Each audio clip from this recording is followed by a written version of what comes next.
Hola, muy buenas y bienvenidos a este video en el que voy a explicarles qué es la derivada.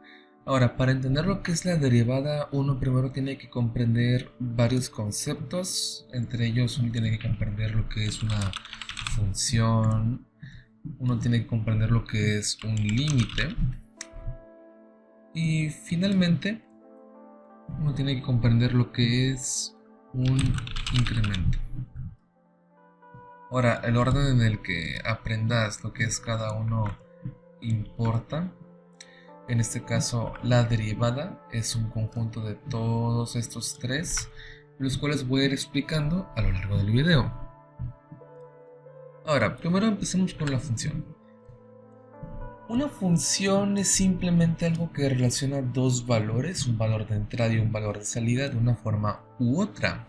Un ejemplo de esto puede ser simplemente, no lo sé, supongamos que tenemos una pequeña maquinita, ojo, esa es la definición informal de una función. Tenemos simplemente una pequeña maquinita, la cual vamos a llamar f de función, y le introducimos un valor de entrada y nos dará un valor de salida. El valor de entrada se llama un elemento del dominio y el valor de salida es un elemento del rango. En este caso, el rango es la palabra que se utiliza para simbolizar todos los elementos de salida en conjunto, y dominio es la palabra que se utiliza para simbolizar todos los elementos de entrada en conjunto. Ahora, la notación para esto, cuando decimos que el valor de entrada es 3 y que el valor de salida es 5, es el siguiente: f de 3 es igual a 5. Ahora, el motivo por el cual nos dio 5 al introducir 3, eso realmente no importa. Realmente uno lo define en el momento de crear la función, o dependiendo del tipo de función en el que nos encontremos, o a veces ni siquiera sabemos cuál es pues aquel valor de salida.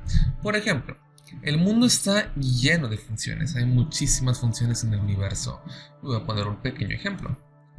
Supongamos que en el mundo hay una pandemia a nivel mundial, y supongamos que cada día, cada vez que pasa el tiempo, que el tiempo transcurre, el número de contagiados va en aumento. Ahora, en el ejemplo de función, vamos a elegir una función, pongámosle el nombre que queramos, vamos a llamarlo P de pandemia, por ejemplo. El nombre puede ser el nombre que ustedes quieran, realmente es una elección un poco arbitraria. Originalmente le puse F para hacer referencia al nombre de función y porque es el nombre más utilizado en la norma, pero realmente puede ser el nombre que uno elija para definir su función.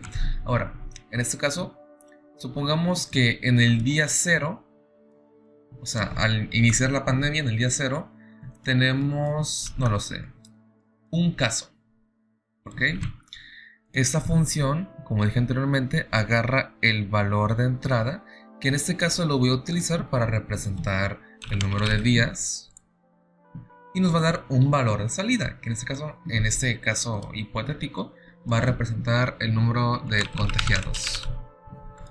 ¿Ok? Eso es una función. Eso es un ejemplo de una función aplicada en el mundo real. Por ejemplo, podemos decir que no sé, que después de un día hay 2 contagiados. Podemos decir que después de 2 días hay 4 contagiados, que después de 3 días hay 8 contagiados, y así sucesivamente.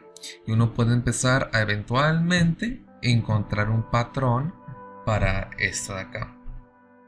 Ahora, el motivo por el cual estamos creando funciones en matemáticas, el por qué estamos analizando funciones en matemáticas, es para eventualmente describir los posibles futuros patrones y predecir el futuro. En este caso, como uno puede apreciar, dada esta información de acá, ya uno puede inferir que en el día 4 van a haber 16 casos, porque estamos siguiendo un patrón.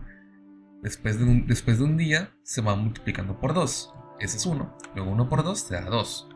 2 por 2 te da 4. 4 por 2 te da 8. Y siguiendo el patrón, tenemos que 8 por 2 nos dará 16. Ese es un ejemplo de función. Ese es un ejemplo de estar intentando analizar la función para eventualmente predecir lo que pasará después cuando el valor de entrada vaya en aumento. ¿Ok? Dicho este ejemplo de función, vamos a seguir con lo siguiente. Las funciones obviamente pueden tener como elemento de entrada un número entero, un número decimal o ese tipo de cosas. En este caso, por lo general, las funciones tienen como elemento de entrada y como elemento de salida un número real. Ahora, lo que es un número real, la definición es muy abstracta, por lo que voy a dar una definición muy simple. Un número real es simplemente aquel número que uno sea capaz de escribir en una línea recta. Y ya está. En donde básicamente el número del centro es el 0, a la derecha está el 1 y a la izquierda está el 1 negativo. Ahora, en esta línea uno puede escribir el número que se le dé la gana. Por ejemplo, aquí estaría el 2, o acá estaría el 3, o acá estaría el 1.5, o acá estaría el 0.5. Todo eso es un número real. Aquel número que uno sea capaz de dibujar en la línea recta. Y bueno, teniendo todo esto en cuenta, ya podemos empezar a definir lo que es, un incremento. Pero para poder definir de una manera sobre lo que es el incremento y que me puedan entender un poquito mejor, vamos a agarrar un ejemplo de función. Por ejemplo, no lo sé, vamos a llamarlo como f de x es igual a 3x, por ejemplo. Ahora, esta notación lo único que dice es la función f, cuyo elemento de entrada es cualquier número que voy a llamar simplemente x. El elemento de salida va a ser este número multiplicado por 3. Por ejemplo, si el valor de entrada es 1, el valor de salida va a ser 3, porque 3 por 1 nos da 3. Si el elemento de entrada es 2, el elemento de salida va a ser 6, porque 3 por 2 nos da 6. Y así sucesivamente. Pero también puedo agarrar el elemento de entrada y poner algún objeto abstracto. Por ejemplo, en lugar de ponerle 3 o 2, etc., yo le puedo poner algo como, no lo sé, x más 3, por poner un ejemplo. Y esto simplemente seguimos el mismo patrón. Agarramos 3 y lo multiplicamos por x más 3. Ahora, ¿qué es x o qué representa x? En este caso, x simplemente representa un número arbitrario, un número ambiguo. En este caso es el número que a uno se le dé la gana. Por ejemplo, supongamos que en lugar de poner x introducimos el número 2. Tendremos f de 2 más 3. Y en este caso 2 más 3 nos da 5. Esto va a ser igual a 3 multiplicado por 2 más 3. Obviamente. Porque esto es algo obvio. En base a nuestra definición de la función, sabemos que f de 5 es simplemente 3 por 5. Y es lo mismo que estamos haciendo acá abajo con el ejemplo de acá. ¿Ok? Ahora, la matemática tiene algo que se llama propiedad distributiva. La propiedad distributiva nos indica cómo podemos multiplicar una suma por algún número. En este caso tenemos el 3. Por eso de acá. Bueno, la propiedad distributiva que dice que esto al multiplicar nos da 3 por x más 3 por 3, o sea, 3x más 9. Ok. Pero vamos a explicar por qué funciona la propiedad distributiva. Todo esto lo podemos visualizar como un ejercicio de un área. Como sabrán, el área de un rectángulo es base multiplicada por la altura. Supongamos que la base mide 3 y que la altura mide x, donde x vale cualquier cosa, más 3. La base mide 3, la altura mide x más 3. Por lo que tenemos que el área total del rectángulo es simplemente 3 multiplicado por x más 3. Pero esta área la podemos dividir en dos subáreas más chiquitas. Aquí 3 por 3 nos da 9, porque la base mide 3 y la altura mide 3. Y aquí la base mide 3 y la altura mide x, por lo que esto es 3 por x. Por ende, tenemos que 3 por la suma de x más 3 va a ser igual a 3 por x más 9. ¿Ok? Eso es la propiedad distributiva. Agarramos una constante que estamos multiplicando por una suma y la distribuimos a cada uno de estos elementos adentro de la suma. ¿Ok? Ahora, lo interesante acá es lo siguiente. Tenemos que f de x más 3 es simplemente igual a 3 por x más 9. Pero 3x es simplemente f de x. Por lo que esto lo podemos reescribir de la siguiente forma. Dicho esto, tenemos que f de x más 3 es simplemente igual a f de x más 9. Y uno se puede preguntar, ok Jorge, pero esto ¿qué tiene de útil? ¿O esto para qué nos sirve? Bueno, precisamente nosotros acabamos de crear una fórmula para predecir el futuro. Por ejemplo, supongamos que esta función está representando algún elemento de entrada, no lo sé. La cantidad de fruta que le está llegando a un mercado respecto a cierto tiempo que pasa alrededor del año. En este caso, cuando x valga 0, va a representar pues el punto de inicio desde el año. Y la función f, al ser evaluada en el tiempo, nos va a dar la cantidad de fruta que llegó. En este caso, sabemos nosotros que en el día 0 se nos entregó 0 cantidades de fruta. En el día 1 se nos entregó 3 cantidades de fruta. En el día 2 se nos entregó 6 cantidades y así sucesivamente. Lo útil de esto es de que ya podemos predecir qué pasará en el futuro. Porque ¿qué pasa si yo te pregunto? Ok, sabemos que en el día 2 nos llegó 6 de fruta. Pero ¿qué pasará 3 días después? 3 días después, ¿qué pasará? ¿Qué pasará en el día 2 más 3? Bueno, tenemos que f de x más 3 es igual a f de x más 9. Y como f de x, en este caso f de 2, es igual a 6, tengo que en el día 2 más 3 tendremos 6 más 9. Este 6 lo saqué de acá arriba, de f de 2. Por lo que yo tengo que en este punto de inicio, a los 2 días, 3 días después, voy a tener 15 unidades de fruta. Por lo que básicamente con estos incrementos voy a poder predecir el futuro dado esta función de tiempo. ¿Ok? Ese es un ejemplo. Dicho esto, ¿cómo se puede generalizar esta idea? Bueno, esta idea se generaliza con la idea de un incremento. Un incremento generalmente se escribe con la letra delta, que viene del griego. Esa es la delta mayúscula, esa es la delta minúscula. Cuál letra que uses realmente no importa, ¿ok? Pero la norma es de que usen ya sea esta o esta. Ahora, generalmente para representar el incremento de cierta variable, se pone la letra delta y luego se introduce el nombre de la variable.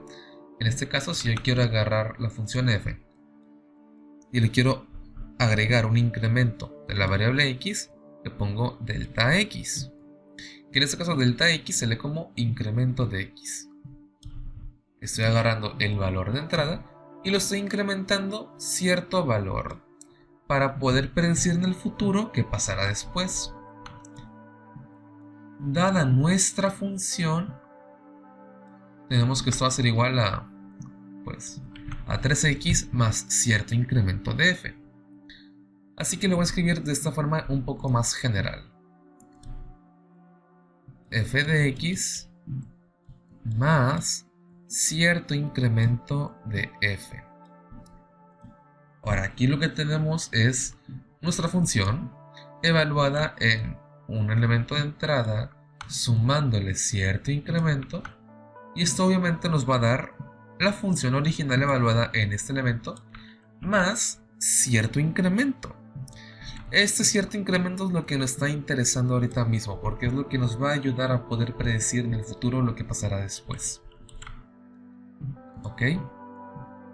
Utilizando nuestros principios básicos de álgebra, agarrando esta ecuación, podremos despejar delta f, teniendo que delta f va a ser igual a f de x más delta x menos f de x.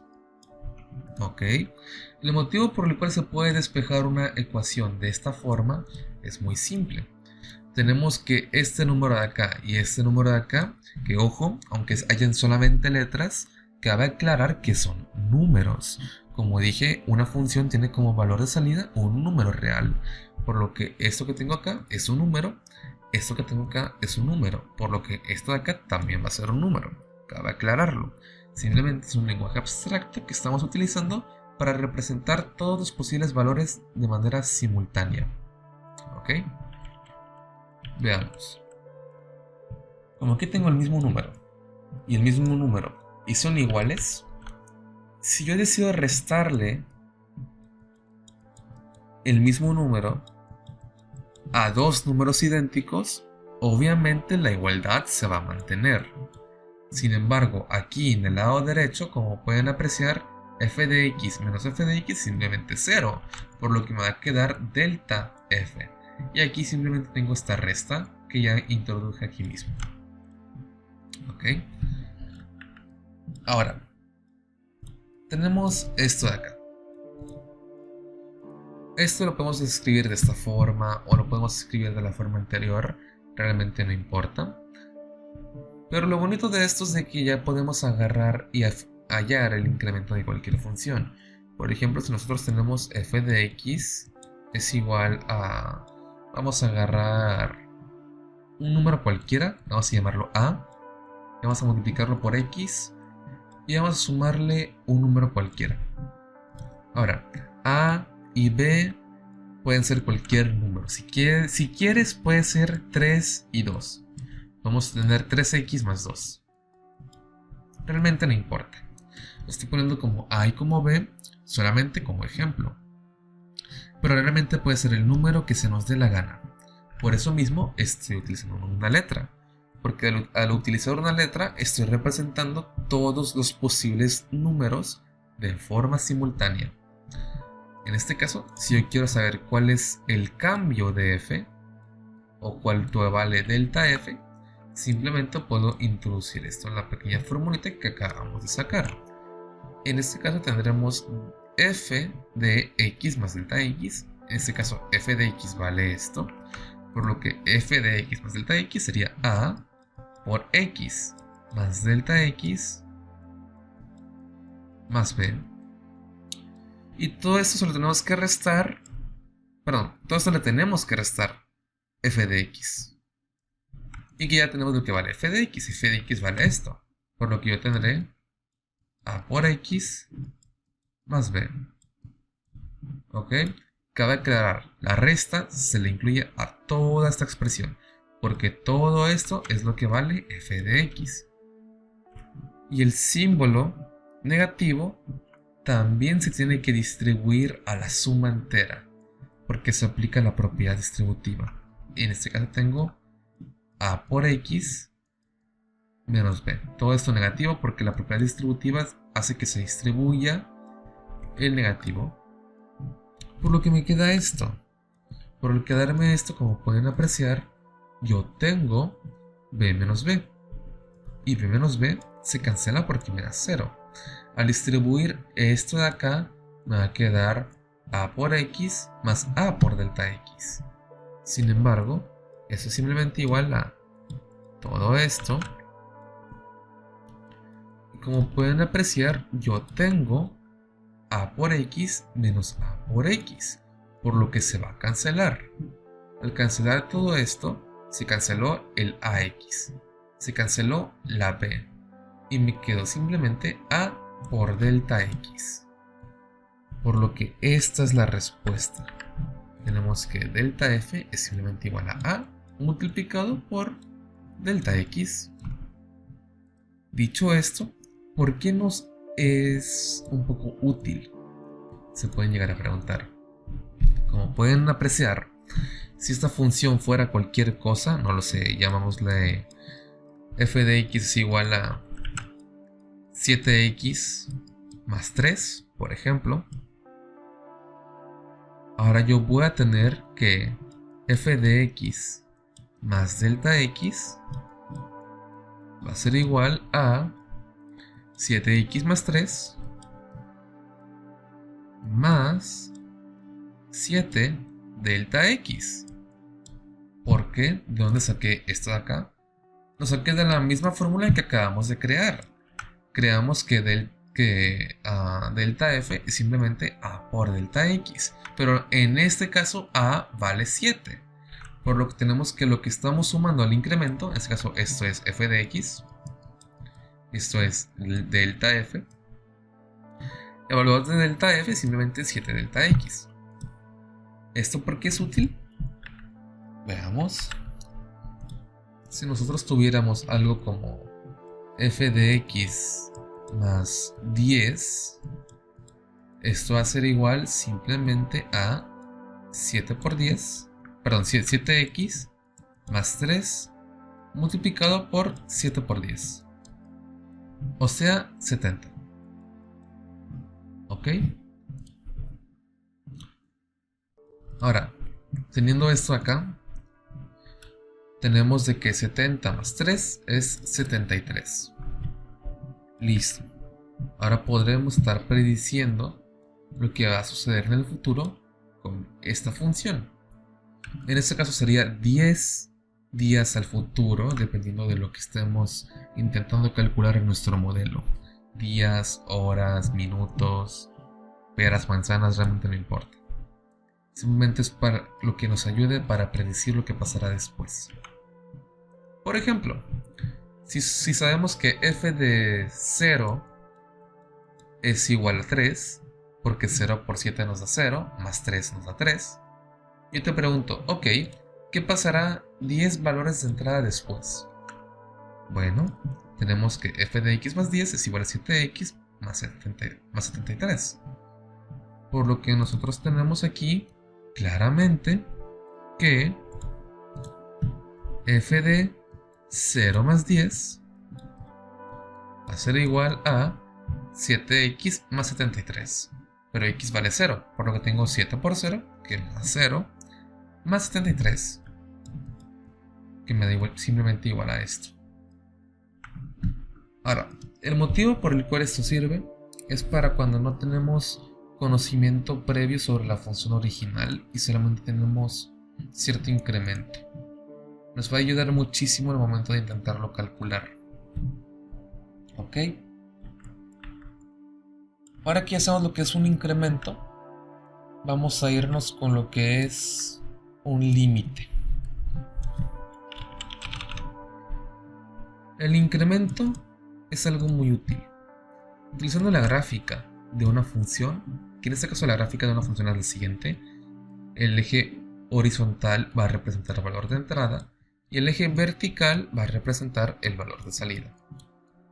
Si yo llego a graficar una función, sería de la siguiente forma. Por ejemplo, si yo tengo que f de 0 es igual a 1, va a haber un punto aquí mismo, porque tengo que cuando x vale 0, f de x va a valer 1. O si yo tengo que f de 1 es igual a 3, yo voy a tener este otro punto, porque cuando x vale 1, f de x vale 3. Y así sucesivamente. Ok, dicho esto, hay algo que se llama razón de cambio. Y el motivo por el cual es útil es lo siguiente. Supongamos que yo me estoy moviendo en una carretera y yo escribo mi velocidad, bueno, no mi velocidad, sino que mi trayecto con respecto al tiempo.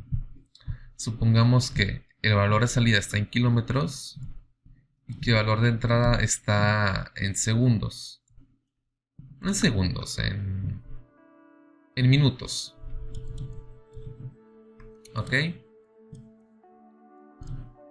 Dicho esto, yo me puedo preguntar, ¿cuál es mi velocidad pues en cierto punto?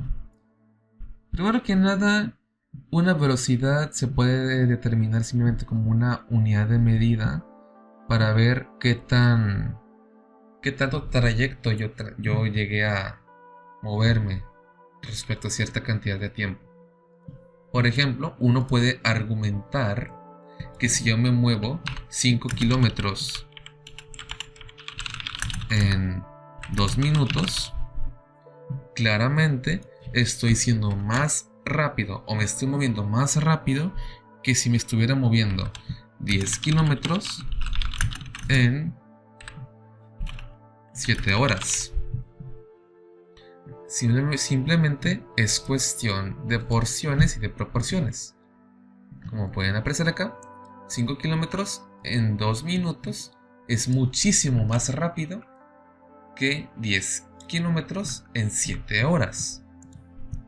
Por lo que uno va a definir la velocidad agarrando nuestra distancia dividida entre el transcurso de tiempo.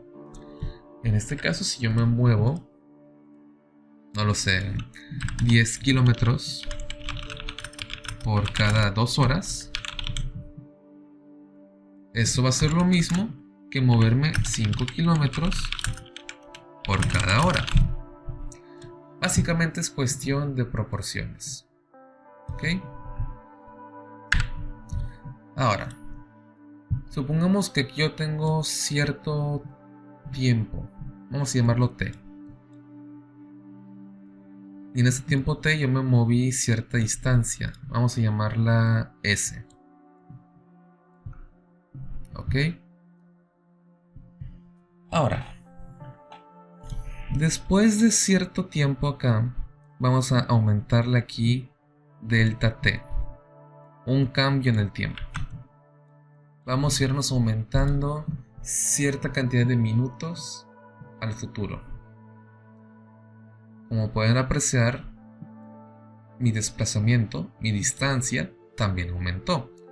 En este caso, aumentó delta S.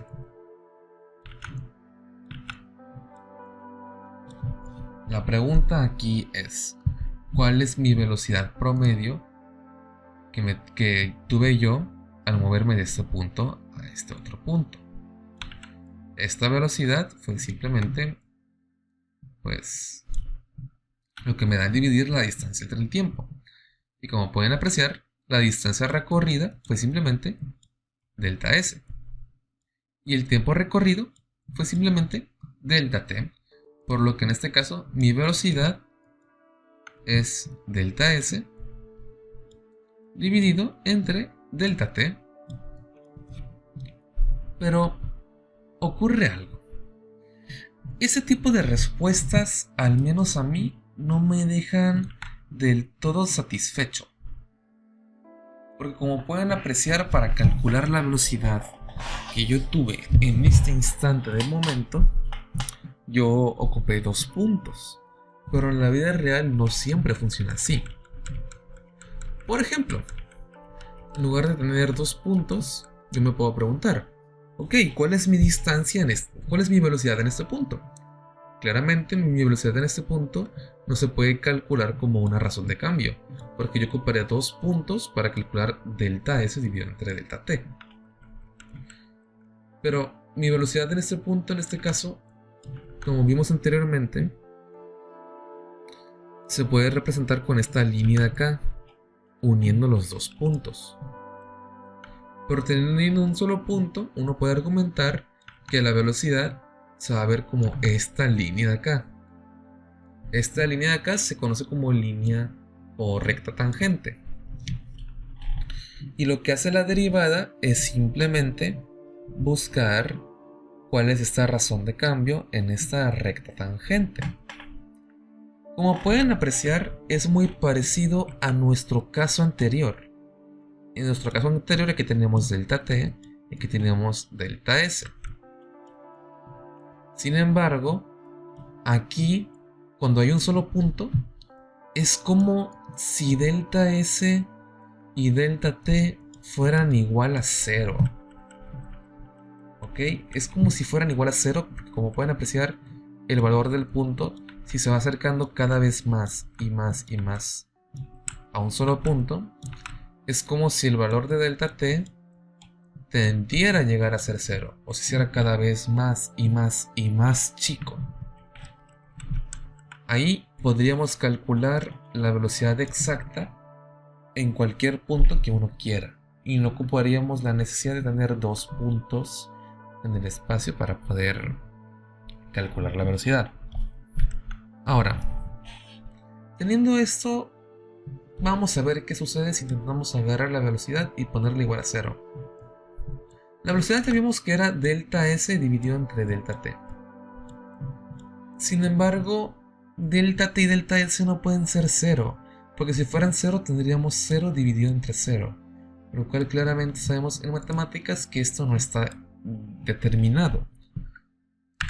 Aquí es donde entra el concepto de un límite. Un límite se define en base a algo llamado continuidad, ¿ok? Una continuidad, por ejemplo, se puede visualizar de la siguiente forma. Si yo tengo una función que se mueve tal que así, como pueden apreciar, no es continua a este punto, que lo voy a llamar C. Esta función no es continua en C, porque de repente nos estamos moviendo de una manera muy suavecita y de repente hay un salto muy brusco.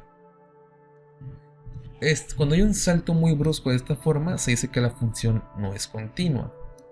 Es como si tú estuvieras agarrando un lápiz y este lápiz estuviera haciendo un trazo.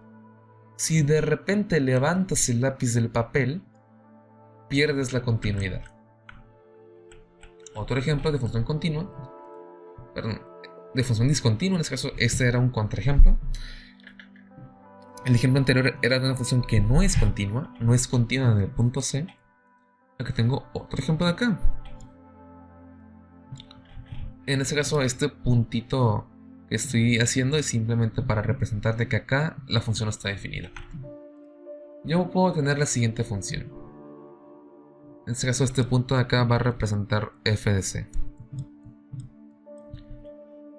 Si de repente llego yo y hago un trazo con mi lápiz y de repente aquí me detengo y continúo el trazo acá arriba y me regreso y lo vuelvo a continuar, esto también es una función discontinua en el punto cuando x es igual a c. Es una función discontinua porque yo me detuve. Ok, ahora que ya sabemos lo que es la continuidad, un límite es simplemente forzar la continuidad. Estamos forzando la continuidad y nos estamos preguntando cuál sería el valor de f si la función fuese continua. Básicamente, al forzar la continuidad, nosotros nos quedaría que este es el valor que tendría f si fuera continuo. Este valor que tendría se llama el límite, que se escribe de la siguiente forma. Como sabemos que la función se escribe como f de x, el límite se escribe de la siguiente forma. Escribimos la palabra límite, luego ponemos el valor de entrada y decimos que se acerca al valor c, y le ponemos la función f de x. Esto acá es un número, ¿ok? Esto acá es un número, y el número que nos está dando es el valor de salida que nos daría si la función fuese continua. Como pueden apreciar, f de c y el límite no son lo mismo, y de hecho hasta podemos ignorar f de c. Hasta podemos decir que f de c no existe en este punto.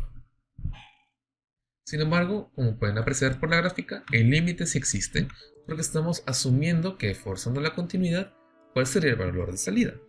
Este sería el valor de salida forzando la continuidad. ¿Ok? Y esto mismo es lo que está pasando con nuestro problema de delta S dividido entre delta T. Como pueden apreciar, nosotros al agarrar la gráfica, cuando delta T, si es un número, pues un número entero, un número decimal mayor que 0, si está definido delta T perdón, delta S dividido entre delta T. Si está definido este número, acá también está definido, acá también está definido, acá también está definido, pero cuando llega a 0 deja de estar definido. Pero cuando es negativo, también está definido, también está definido y también está definido.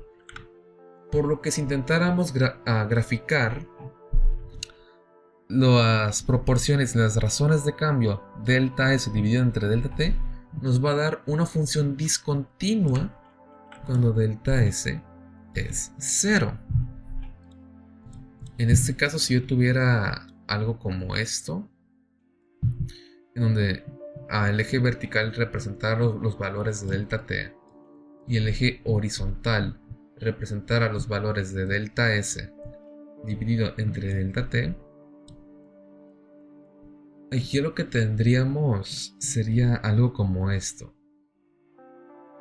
Aquí se estaría definido, por ejemplo, esto. Vamos a poner que aquí se estaría definido, pero que cuando delta T vale 0, aquí hay un círculo. Hay una discontinuidad, el valor no está definido. Por lo que estamos haciendo acá es forzar la continuidad y preguntarnos ¿qué valor nos daría? El valor que nos daría es lo que conocemos como el límite. El límite de cuando delta T se aproxima a 0. ¿Ok? Por lo que ya tenemos nuestro problema más o menos resuelto. Si yo tengo aquí nuestra gráfica de nuestro trayecto y yo me pregunto, ¿cuál es mi velocidad en este punto?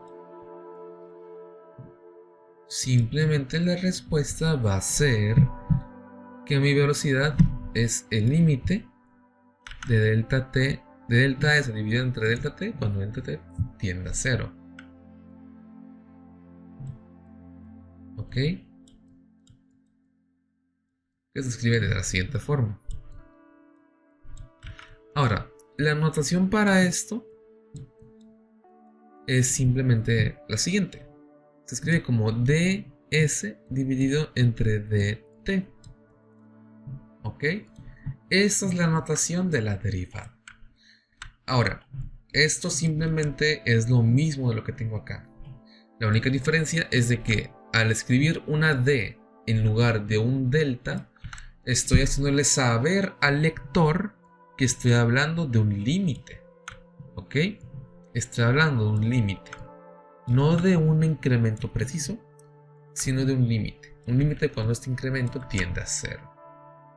¿Ok? Y esta es la definición de la derivada. Ahora, uno puede calcular la derivada de lo que se le dé la gana. Por ejemplo, yo puedo calcular la derivada de la función f de x es igual a por x más b. Anteriormente calculamos que delta f va a ser igual a por delta x. ¿Ok? Teniendo esto,